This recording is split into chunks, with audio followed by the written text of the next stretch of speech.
Est-ce que les Phoenix Suns vont être éblouissants cette année? L'an dernier, ils se sont un peu éclipsés au premier tour des playoffs. Donc on va, comme d'habitude, parler de leur parcours, de leurs forces, de leurs faiblesses, de l'intersaison aussi avec les petits changements qui ont eu lieu avant de faire un pronostic. Bienvenue sur le Seigneur des Arceaux et on arrive bientôt à la fin des previews pour anticiper cette saison 2024-2025. Merci d'être là et c'est parti. Donc on va commencer par l'équipe de Kevin Durant et Devin Booker. J'ajouterai même Bradley Beal qui a été la recrue phare l'an dernier. Un trio offensif qui faisait assez peur sur le papier, même si dans la réalité, eh bien, en raison des blessures de Beal et en fait l'absence d'un vrai meneur avec le départ de Chris Paul, eh bien, les Suns ont connu des hauts et des bas. Dans les bas, par exemple, perdre 2 fois contre San Antonio, peut-être même 3, je ne sais plus, mais en tout cas, des défaites assez cuisantes. Et puis, dans les hauts, ça a été de se maintenir dans le top 6 de la NBA, notamment conférence Ouest, qui est très concurrentielle. Et donc, nos Suns emmenés par le coach Frank Vogel, qui a été depuis renvoyé, eh bien, les Suns ont réussi une saison correcte, mais sans plus. Donc, Devin Booker, Kevin Durant, ça reste toujours une paire de joueurs vraiment impressionnante parce que ils sont tous les deux dotés de qualités offensives indéniables. Défensivement, ils sont plutôt bons.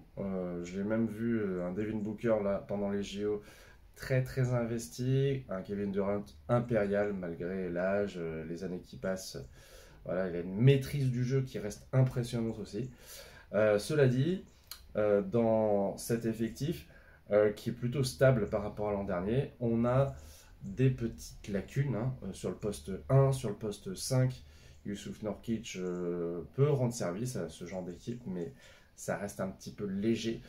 Et sur le banc, il n'y a pas eu de grosses, on va dire, révélations. On a eu Grayson Allen, le shooter fou, qui a réalisé une saison à plus de 46% de réussite, je crois, à 3 points. Donc ça, c'est plutôt positif, ça devrait se maintenir.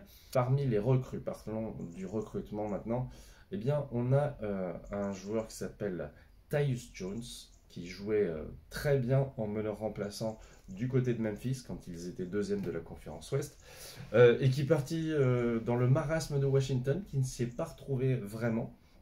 Donc là, il va connaître des joueurs autrement plus sérieux et compétents. C'est à voir, c'est intéressant, franchement.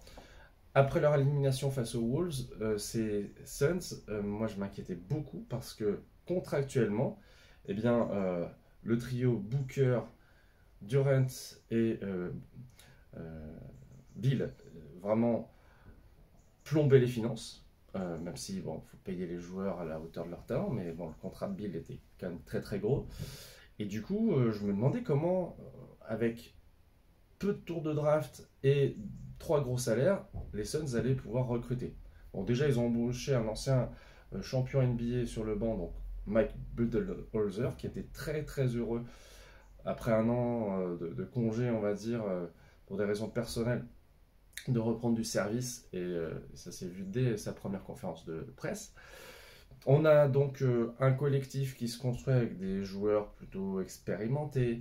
On a par exemple Monte Morris qui est sur le poste 1 lui aussi. Ils ont tenté de recruter aussi Ty Washington, donc un jeune qui n'a pas du tout percé pour l'instant en NBA, qui venait de Houston, donc il fait partie de l'effectif. Bol Bol reste un joueur assez intriguant dans son potentiel, même si il ne sera sans doute jamais qu'un joueur assez bon en NBA, mais sans plus.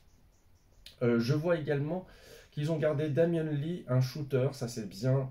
Et puis ils ont aussi Royce O'Neal qui avait pas mal joué du côté d'Utah. L'an dernier, il devait être à Brooklyn, là aussi dans une équipe peu ambitieuse. Donc des joueurs qui peuvent rendre service. Après, s'il y a des blessures de nouveau, notamment nos 3 stars, les Suns risquent de chuter un petit peu au classement. Donc c'est vraiment, on va dire, quelque chose d'essentiel pour eux, la santé, avec un cadre qui est vieillissant, Kevin Durant, même s'il est encore très très en forme. Bradley Beal qui a des problèmes de santé récurrents, donc on verra.